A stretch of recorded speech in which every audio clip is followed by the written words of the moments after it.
Hey amigos de YouTube, ¿qué tal? ¿Cómo estáis? Bienvenidos a un nuevo vídeo. El Chelsea está a punto de hacer oficial el fichaje de Cucurella por 68 millones de euros. Y yo cuando he leído esa cantidad he dicho ¡Wow! 68 millones de euros.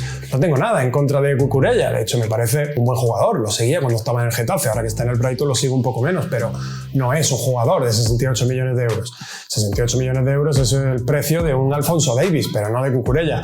El caso es que cuando he visto esto me ha dado la idea perfecta para hacer este vídeo, que es el top 10 de pufos millonarios. Sí, bueno, de jugadores que costaron una morterada de dinero y que sin embargo nunca llegaron a dar el rendimiento que esperaba el club que puso esa cantidad de dinero ingente para hacerse con sus servicios. Pero antes, dos aspectos importantes que os quiero remarcar antes de empezar. El primero, esta lista solo está hecha con precio de traspaso, no aparecen ni bonus ni comisiones, no aparece absolutamente nada. Y lo segundo es que yo he escogido obviamente los 10 jugadores que a mí más me han llamado la atención. Podríamos hacer infinidad de listas y todas serían válidas. Yo he escogido estos porque los jugadores que hay me han llamado mucho la atención porque su rendimiento ha sido muy pobre en función de lo que han costado. Hay algunos jugadores jóvenes en la lista que todavía tienen tiempo de reivindicarse, pero en ningún momento han justificado la morterada que se ha pagado por ellos. Y ahora sí, comenzamos. Y el jugador que tiene el honor de abrir en el número 10 esta prestigiosa lista es Luka Jovic, que en la temporada 19-20 cambió el Eintracht de Frankfurt por el Real Madrid a cambio de 63 millones de euros. Es el fichaje número 51 más caro de la historia. Llegó a jugar 51 partidos con el Real Madrid, donde marcó la friolera de 3 goles y 5 asistencias. Y la verdad es que Jovic es un delantero malo, es un delantero que no conoce el oficio, que no conoce los mecanismos ni los automatismos de un delantero. Es un jugador que con el balón es torpe, es errático y que sin el balón pues peor me lo pones. Es un jugador manso, que no presiona, que pasa desapercibido. Y en el número 9 tenemos a Morata, que en la temporada 17-18 cambió el Real Madrid por el Chelsea a cambio de 66 millones de euros. Un jugador que es el traspaso número 44 más caro en la historia del fútbol. Y tenemos que decir que Morata se ha pasado su carrera pues por muchos equipos prácticamente sin asentarse en ninguno. Ha estado en el Real Madrid, en el Chelsea, en el Atlético, en la Juventus y como digo, en todos ha pasado sin pena ni gloria, prácticamente sin convencer a nadie. A diferencia de Jovic, hay que decir que Morata sí conoce el oficio, sí tiene los automatismos y los mecanismos necesarios para un delantero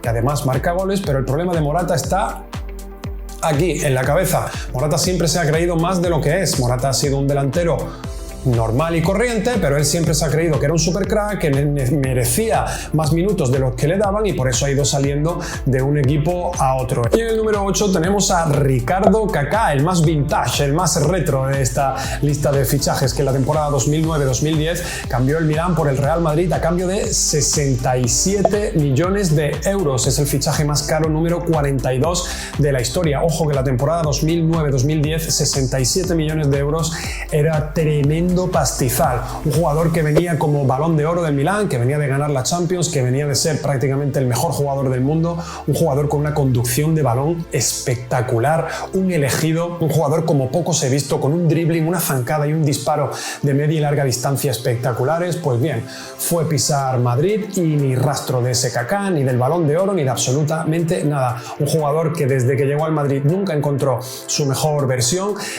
siempre estuvo arrastrando problemas físicos, llegó incluso a tener una pubalgia que no le dejaba jugar al fútbol sin dolor y, en fin, el paso de Kaká por el Real Madrid solo se puede definir como decepcionante, como gris. Y en el puesto número 7 de la lista tenemos a otro brasileño, a Arthur, que en la temporada 2020-2021 abandonó el FC Barcelona para recalar en las filas de la Juventus a cambio de 76 millones de euros. Llegó desde el gremio de Porto Alegre al FC Barcelona y lo hizo con la etiqueta del Xavi brasileño, porque tienen una altura similar y juegan en la misma posición y con un estilo de juego parecido, con jugadores que lo basan todo en la posesión de la pelota y el toque. El caso es que al principio, cuando llegó al FC Barcelona, lo hacía bastante bien, pero es un jugador muy perezoso, es un jugador al que no le gusta entrenar y que además tiene una vida privada que no es compatible con el fútbol de élite. Por eso, ya lo hemos comentado en multitud de ocasiones en el fútbol moderno, en el fútbol de hoy en día, con la calidad no basta, hay que correr, hay que entrenar, hay que comer bien, hay que descansar, hay que sacrificarse y todo eso con Artur no va. El número 6, Kepa Arrizabalaga, primer y único portero de la lista que en la temporada 2018-2019 cambió el Athletic de Bilbao por el Chelsea a cambio de 80 millones de euros. Es el fichaje número 28 más caro de la historia y doy gracias a Dios que cuando el Real Madrid estuvo interesado en este portero, Zidane dijo aquello de Keylor es mi portero y yo mato y muero por los míos, porque si no el Real Madrid se hubiera lanzado a por este portero y quién sabe si hoy en día hubiera comprometido la llegada de Thibaut Courtois. Es un portero del montón, es un portero vulgar, un portero normalito, que lo mismo te hace un paradón que en la siguiente jugada te hace una cagada tremenda que te cuesta el partido. Un portero que no tiene ni la mentalidad ni la estabilidad en su juego para ser el portero titular de un equipo élite. Venga, que llegamos a la mitad de la lista y lo hacemos con Harry Maguire, jugador del United que lo fichó desde el Leicester City en la temporada 2019-2020 a cambio de 87 millones de euros. Es el fichaje número 16 más caro del mundo y el defensa más caro de la historia, con mucha diferencia. Además, un defensa que es curioso, es muy curioso del United porque no consiguen que les salga bien un fichaje. Tienen varios ejemplos en la plantilla actualmente. Cuando fichan a Maguire era un jugador que, bueno, que era un central, pues que era de lo más top prácticamente que había en la Premier, que iba bien por arriba, tanto en ataque como en defensa. Marcaba varios goles, iba bien el corte, era un defensa corpulento, era un defensa rápido, era un defensa con mucha jerarquía. Nada de eso, ni rastro de ese Harry Maguire, que debe haber, no sé, un ambiente turbio, que cuando llegan a Manchester, sobre todo a la acera del United, no tanto a la del City, los jugadores bajan su rendimiento por arrobas y ahora mismo Maguire es un defensa vulnerable, es un defensa transparente, torpón, nervioso y ojo porque ya a partir de aquí la cosa se pone bastante seria. Puesto número 4, Romelu Lukaku, que cambió el Inter por el Chelsea la temporada 2021-2022 y lo hizo a cambio de 113 millones de euros. Es el 10º fichaje más caro de la historia. El hijo pródigo volvía a casa y lo hacía a cambio de 113 millones de euros y tras una temporada en la que ha marcado 15 goles y ha repartido 3 asistencias, Tuchel, bueno, pues no tuvo la mejor de las relaciones con él y llegó a decirle a la directiva que no contaban con Lukaku, que lo mejor sería buscarle una salida, tan solo una temporada después de haberlo fichado por esa morterada de dinero que no entraba en sus planes. El caso es que Lukaku no encontró nunca en ningún momento la temporada pasada su juego, estuvo con molestias físicas toda la temporada, no tuvo continuidad y de ahí sus números, porque la verdad es que no es mal delantero. Venga, y vamos a cerrar la lista con el top 3 de los pufos más grandes de la historia del fútbol. En el número 3 tiene el dudoso honor de estar en esa posición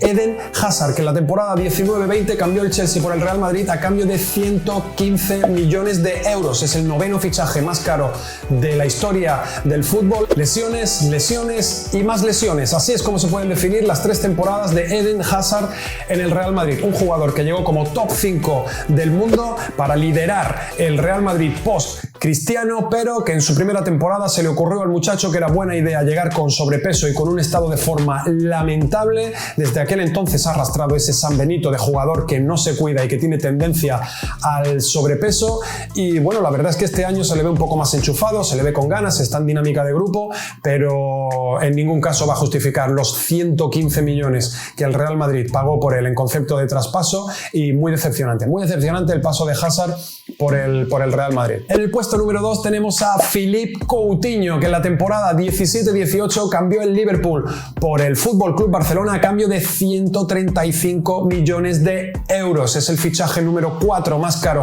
de la historia del mundo. El quinto Beatle, como le llamaban en Anfield Road, y que dejó el Liverpool a mitad de temporada para unirse al Fútbol Club Barcelona. En el Camp Nou se decía aquello de que era mejor que Neymar, que Philippe Coutinho era la auténtica estrella de la selección de Brasil. Nada más lejos de la realidad, un jugador que mientras ha estado en el Barça ha dado destellos de su calidad, pero con cuentagotas muy pocas veces, y que para más Inri, para más doloroso todavía para el Fútbol Club Barcelona, su mejor partido lo hizo con el Bayern de Múnich, cedido por el Barça, y fue sí el día del 2-8, donde Coutinho puso alguna asistencia, además marcó 2 goles. Y el número 1, indiscutible, el mayor pufo de la historia en concepto de fichajes, es para el dudoso honor, es para Ousmane Dembélé, el tercer fichaje más caro de la historia del fútbol, que cambió el Dortmund por el Fútbol Club Barcelona en la temporada 2017-2018 a cambio de 140 millones de euros. Cuenta la leyenda que si guardas silencio y prestas atención en los aledaños del Camp Nou todavía se pueden oír las risas de los directivos del Borussia de Dortmund, que consiguieron colarle a Dembélé al Barça por 140 millones de euros. Dembélé nunca ha justificado ese precio de traspaso, así gane los próximos 3 balones de oro. Es injustificable lo que se pagó por él, un jugador que lleva 5 temporadas en el FC Barcelona y que si tú ves el historial de lesiones del jugador se te ponen los pelos de punta. Tiene además una vida privada que es incompatible con la práctica del fútbol, con el ser un futbolista de élite. Su entorno además no parece el más adecuado. Dedica más tiempo a jugar al Fortnite que a fortalecer sus músculos, a descansar o a llevar una estricta dieta como hace todo jugador de élite. Y la rabia para los que nos gusta el fútbol, sobre todo también para los culés que para eso han pagado ellos la morterada y está en su equipo, es que tiene unas condiciones espectaculares. Si este chico quisiera, estaría sin duda temporada tras temporada en el top 10 mundial. El problema es que esto a Dembélé no le funciona como si le funcionan las piernas y eso hace pues que merme mucho sus cualidades y que sea un jugador pues eso, que se pasa más tiempo lesionado que jugando y que cuando ofrece algún destello de su calidad pues sea muy poquita cosa. Bueno, y esta ha sido mi lista del top 10 de pufos millonarios más grande de la historia. Obviamente hay muchísimos más casos, podríamos hacer otra lista completamente distinta con otros 10 jugadores y también sería completamente válida, pero bueno, estos son los que a mí más me han llamado la atención. Y nada más, amigos, hasta aquí el vídeo de hoy. Quería darte las gracias por haber estado ahí y decirte que nos vemos en el próximo vídeo. ¡Chao, amigos!